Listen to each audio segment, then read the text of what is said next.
Alright, little geniuses, you ever seen something you built actually fly in the air? This one's gonna blow your mind in the coolest way. Assalamu Alaikum, little geniuses.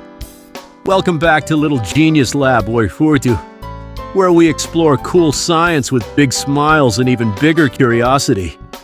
Today we're building a simple DIY drone, a mini flying machine that lifts using spinning propellers. No magic, just pure science doing its thing.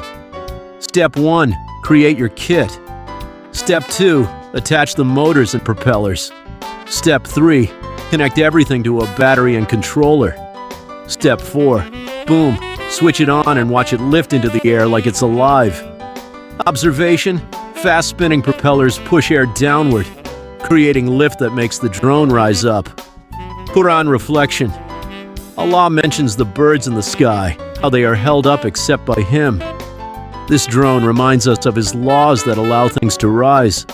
Hadith reflection: the Prophet encouraged gaining knowledge. Learning how things fly helps us understand the world Allah created. Wisdom reminder: what looks impossible becomes possible with knowledge and effort. Science